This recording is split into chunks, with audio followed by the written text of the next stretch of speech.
তিনি ছিলেন একসঙ্গে যোদ্ধা ও সম্রাট, বিজয়ী ও নির্বাসিত, সংস্কারক ও স্বৈরশাসক। এক হাতে বই আর এক হাতে তলোয়ার, নাম তার নেপোলিয়ন বোনাপার্ট। ব্যাটলফিল্ড কমান্ডারদের মধ্যে তিনি ছিলেন সর্বাধিক ডকুমেন্টেড বিজয়ী। তিনি শুধু যুদ্ধে জিতেননি, যুদ্ধ কৌশলকেই শিল্পে রূপান্তর করেছেন।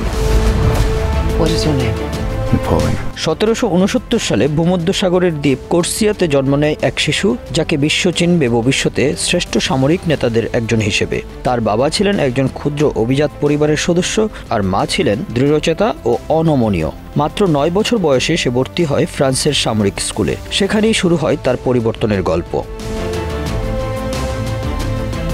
1789 সালে ফ্রান্সে বিপ্লব ছড়িয়ে পড়ে। নেপোলিয়ন এই অস্থির সময়কে নিজের সুযোগ হিসেবে ব্যবহার করেন। 1796 সালে মাত্র 26 বছর বয়সে তিনি ইতালিয়ান ফ্রন্টের কমান্ডার হন এবং পরপর কয়েকটি যুদ্ধ জয়ে গোটা ইউরোপকে অবাক করে দেন। তার যুদ্ধ কৌশল ছিল অভিনব, দ্রুতগামী এবং মনস্তাত্ত্বিক।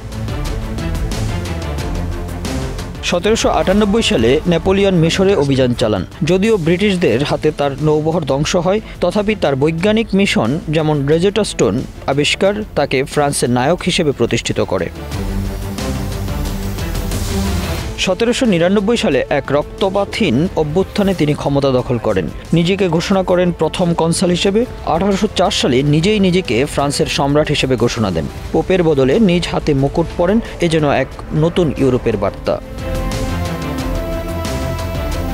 নেপোলিয়নের সবচেয়ে দীর্ঘস্থায়ী অবদান হল তার নেপোলিয়নিক কোড। এই আইন সবার জন্য সমান, ধর্মনিরপেক্ষ এবং সম্পত্তির অধিকার নিশ্চিত করে। তার সময়ে শিক্ষা, অর্থনীতি, সরকারি প্রশাসন আধুনিকায়নের কাজ হয়। ফ্রান্সের ব্যাংক অফ ফ্রান্স, নাগরিক প্রশাসন এবং শিক্ষা প্রতিষ্ঠানগুলো আজও তার গড়া কাঠামো মেনে চলে।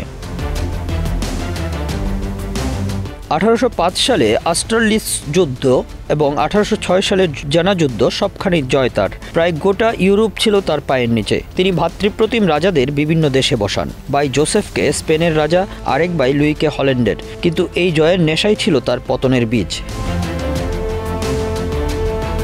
1812 সালে তিনি আক্রমণ করেন রাশিয়া। প্রায় 6 লক্ষ সৈন্য নিয়ে রওনা হন। ফিরতে পারেন মাত্র 50,000 নিয়ে। কনকনে ঠান্ডা, খাবারের অভাব এবং রুশদের স্কটস আর্থ পলিসি তার সাম্রাজ্যের ভিত কাঁপিয়ে দেয়। 1814 সালে ইউরোপের মিত্রবাহিনী প্যারিস দখল করে নেয়। নেপোলিয়নকে নির্বাসন দেওয়া হয় এলবা দ্বীপে, কিন্তু তিনি আবার ফিরে আসেন মাত্র 100 দিনের জন্য, আবারও সম্রাট হিসেবে। 1815 সালের ওয়াটারলু যুদ্ধ সংগঠিত হয়। প্রুশিয়ান এবং ব্রিটিশ বাহিনীর সমন্বিত আক্রমণে পরাজিত হন নেপোলিয়ন। এইবার নির্বাসন দেওয়া হয় আরও দূরে, দক্ষিণ আটলান্টিকের সেন্ট হেলেনা দ্বীপে। সেখানেই 1821 সালে তার মৃত্যু হয়। নেপোলিয়নের নাম শুনলে কেউ বলেন ডিক্টেটর, কেউ বলেন প্রশাসনিক বিস্ময়। তার নেপোলিয়নিক কোড আজও ইউরোপ, লাতিন আমেরিকা, এমনকি আফ্রিকার অনেক দেশে আইন হিসেবে ব্যবহৃত হয়। তিনি ছিলেন সেই মানুষ যিনি স্বপ্ন দেখতেন এক ঐক্যবদ্ধ ইউরোপের। তার যুদ্ধ ছিল ধ্বংসের, কিন্তু তার সংস্কার ছিল সৃষ্টির।